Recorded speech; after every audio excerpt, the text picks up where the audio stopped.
short-term solutions. The broadcast begins in 10 seconds.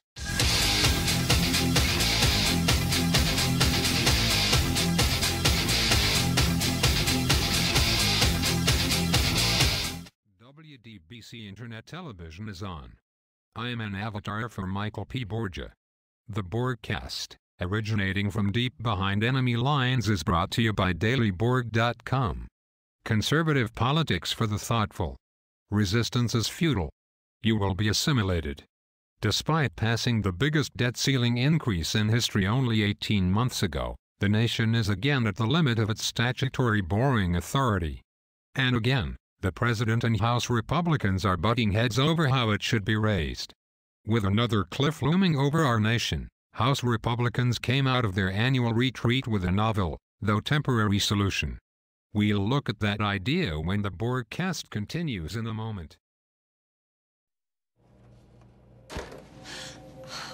I didn't see you come in. Yeah, most people don't. Who are you? Oh, I'm depression, and I've come for you. I'm not depressed. Oh, you're not? What about schizophrenia?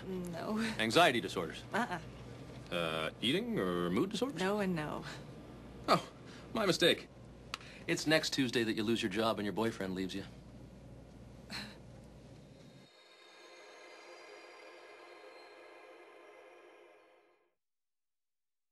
Patty, I boldly went to socialsecurity.gov, and it's out of this world. Socialsecurity.gov is a website for everybody. Even teenagers? Absolutely. Young people can help their grandparents with retiring online or getting extra help with their Medicare prescription drug costs. So really, everyone of all ages should go to socialsecurity.gov. Boldly go. President Obama on Monday placed his hand on the Bible and swore an oath to defend the Constitution. Many conservatives will sneer at that, since he's pretty much used the Constitution as toilet paper for most of his first term. He's also now for the second time led the nation to the brink of default. House Republicans, divided and dispirited by their fluke loss in November, have come out of their retreat united behind a simple, but temporary solution to the debt ceiling crisis. Kristen Jones joins us now to discuss that idea. Michael, thank you. House Republicans will introduce and likely pass a small increase in the debt ceiling to remove the immediate threat of default. It will raise the debt ceiling by about $300 to $350 billion. That will be enough to fund the government for approximately 3 months. That will take us to about the end of April. That is important because both houses of Congress have a statutory deadline to pass their respective budget resolutions for fiscal year 2014 by then. House Republican leaders have dutifully passed their resolution each of the last 2 years and have their budget ready to go this year as well.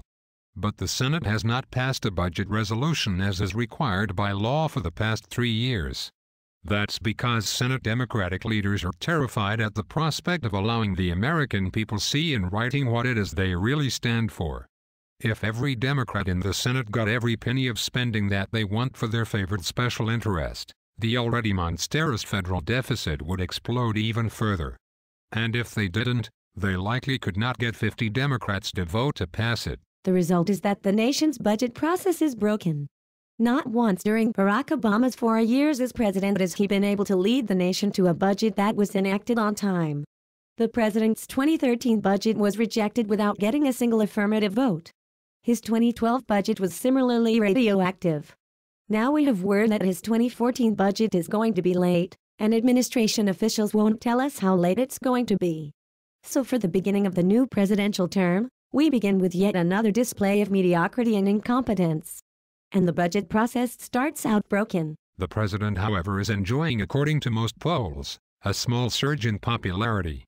Obama's job approval is currently about 53% on average, although most polls are grossly oversampling Democrats.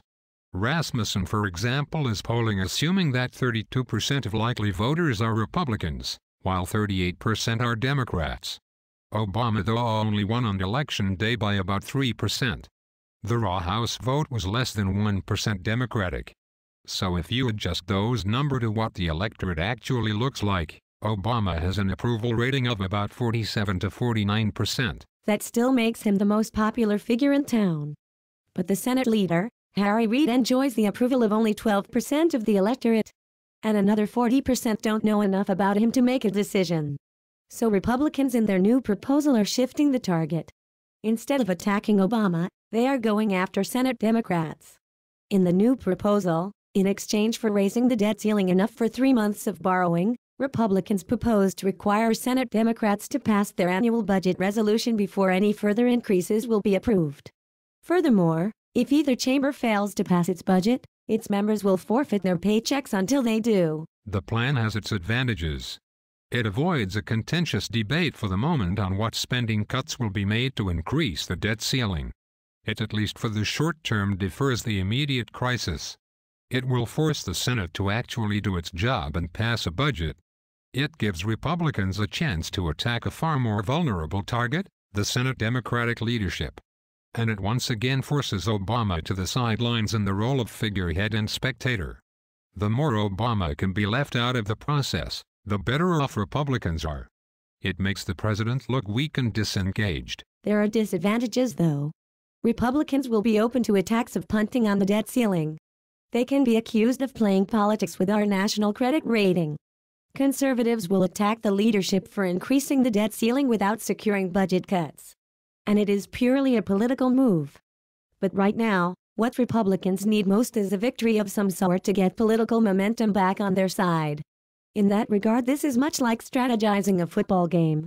Republicans right now are playing the game for field position and waiting for the next quarter when they will have the ball and the wind at their backs. Thanks, Kristen. Republicans are expected to vote on their plan by early next week. Senate Democrats are already reacting, with Senator Schumer having said this weekend that Senate Democrats actually planned all along to pass a budget this year. Not that anyone believes him any further than they can pick him up and throw him. Now, though, their hands will be forced or their paychecks confiscated. We'll be back with closing thoughts when the broadcast continues in a moment. What if I didn't come from a famous family? What if I didn't have all their support? What if I didn't have all these opportunities? Believe me, it wouldn't be pretty.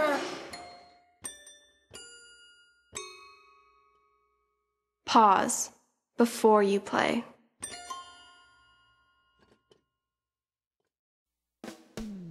When you drive for a living, you buckle up every time, whether you drive one of these or one of these.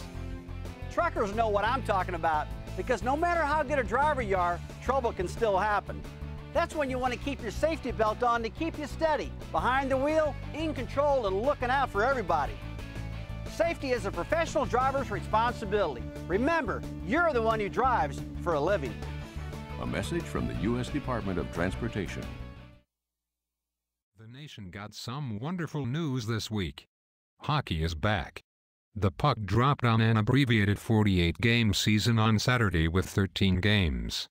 Finally, the talk about the world's fastest team sport is no longer about salary caps and revenue sharing.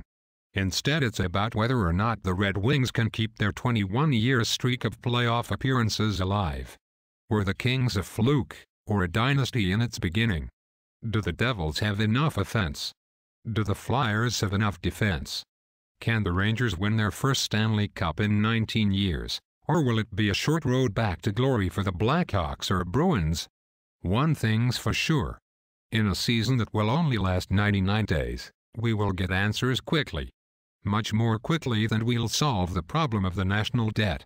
It will take a solid 4 years before we can even make a start on that. You have been assimilated.